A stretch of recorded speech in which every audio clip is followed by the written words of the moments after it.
Hi Frank, I have an Onan Marquis Gold 5500, with a code 32, it has spark, starter turns it over, but nust shuts off immediately. Hello, my name is I am going to assist you with this. What is the full model number of the genset? Hey Hank, I thought Onan Marquis Gold 5500 was the complete make and model. Is there a location I should seek further details? Yes. There is a data label on the front of the genset, at the bottom. This is installed in a National RVC Breeze 1321 motorhome. I will go outside and check and see if the bottom is viewable. I also added some photos of the generator for reference. I don't need photos, I actually am an Onan certified tech. I work on these for a living at one of my 2-day jobs. Tomorrow I have to work at my other job from 7 a.m. to 7 p.m. It is 11 p.m. here now, and I need to be getting to bed so I can get up in the morning. I have to get up at 5:30 to make it in for our 6:30 meeting. I'm an engineer and pretty technically inclined, but honestly I did not find a model number, unless this is it, 155,026 or 99,2495.03. Which came of a CSA label. Honestly, I found your answer to another person for the same generator and code, 32, and just wanted the service bulletin you posted, which was no longer active. No. The model number will be 5.5 job. After the job, there will be 3 or 4 numbers and a letter. The data sticker is right on the front of the genset, on the aluminum base, toward the right-hand side. It will be pretty much right below the right-hand vibration spring. I have to know the exact spec of the genset to know which bulletin it needs. There are 7 different variations of the job, and they are not all the same. Bummer, must jade been removed, sucks for me. This is where I think you are asking me to look.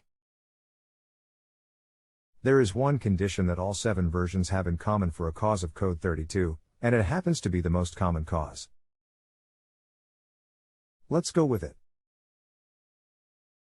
Directly above your control panel, mounted into the side of the generator toward the top, is a small plastic piece with 2 wires attached to it, held in with a single 10 mm bolt. This is the brush holder. Watching which wire goes where, disconnect them both. Set your meter to ohms and connect one lead to each terminal of the brush holder. You should get a reading of about 30 ohms. Now remove the brush holder, remove the 10 mm bolt and pull the holder straight out. Sometimes they fit pretty snug, and you need to wiggle it as you pull it out. Check the brushes. They should be worn into an even arch pattern, and should not be chipped or cracked. They should slide freely into and out of the holder. If they stick or bind, clean the holder with electrical contact cleaner. The brushes should both be at least 7/16 of an inch long.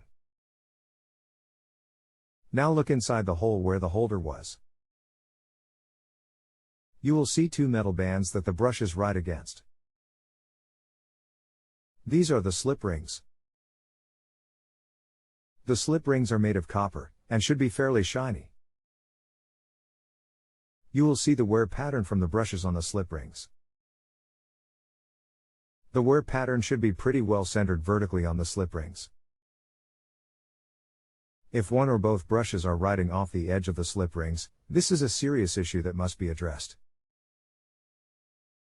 If the slip rings are dirty, they need to be cleaned by attaching a piece of Scotch-Brite or 400 grit sandpaper to the end of a small stick. Press the Scotch-Brite to the rings and press and hold start for a few seconds. Do not hold start for more than about 10 seconds at a time without stopping to let the starter cool for a few minutes. Once the rings are clean, ohm across them. They should read about 30 ohms. Now use a strong flashlight to watch the rings as you press and hold the start button for 3 to 5 seconds. The slip ring should start turning at the exact same time as the engine, should turn at the same speed as the engine, and should stop turning at the same time as the engine.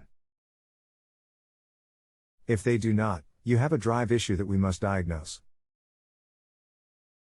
Once the rings are clean, and if everything checks good, reinstall the holder. Set your meter to VDC, and connect the positive lead to the wire that was connected to the lower brush holder terminal. This wire will be marked F+. Connect the negative lead to the upper brush holder terminal. This wire will be marked F. Press and hold start for 3 to 5 seconds and note the voltage. How does all of this check out? I have to go to bed now. I will be home and back online tomorrow night, so take your time checking it. Yep. The data sticker should be right above that CE sticker.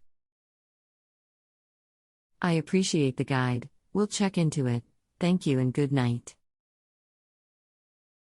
Wow, slip ring to slip ring measures as open circuit, and rotor does not soon at all with the turnover of the motor when start is pressed. This has about 250 hours on it. Sigh. Hey Frank, the results were, measures open circuit across the slip rings, directly after brush is removed. Also the rotor does not spin at all, no motion in rotor when the engine is turned over, by starter, spark and ignitions goes, but shuts down after starter button depressed. Sounds bad to me, would love any advice as to whether it's even worth repairing, it might be from 2004 model. But no idea since it's missing the label. This unit is difficult to get a slip ring reading on, as they slip rings sit so far in there. There is another way to test them. Install the brush block, but do not reconnect the brush wires. Ohm across the tabs on the brush block. If you still get an open reading, the rotor is bad. The rotor not turning is due to a broken drive belt and or a pulley to fan coupler. The unit needs to be torn down to access them, so I always recommend replacing both, since they will cost about $50 together.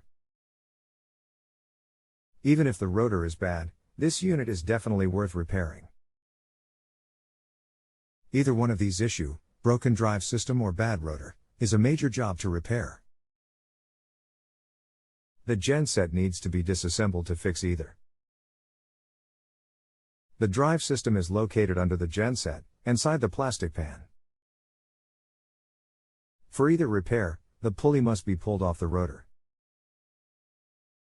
Thank you, Hank. I really appreciate your ability to help. It's not often you find good, honest help, especially someone who really knows their stuff. It gave me a lot more confidence to choose what type of service is worth it, and I also feel better considering your recommendation to repair it over replacing it. So I did just that. I scheduled a good guy my wife found on Yelp to come out and do a whole engine rebuild. It'll be $1,975, and included remove from RV, all gasket seals, clean/reseat heads/valves, clean manifolds, clean carb, should cover JSUT about every service that can be done to the genset, also includes a new rotor, and belt, and coupler if bad. I don't know if it's a good price by comparison, but like a good value. Our son, 16 months old, has eczema and I really need the generator to be reliable and keep those ACs going in this hot climate. It was 109 in the shade out here, stuff is catching on fire in the hills, etc. Thank you. That price included a considerable drive for the guy and his partner, maybe 90 plus min each was through LA traffic. Which is a burden in itself. And he'll do it in my backyard, they are all set up for remote work. If you have a home improvement or appliance question and want to chat with an expert now, visit justanswer.com/ythi.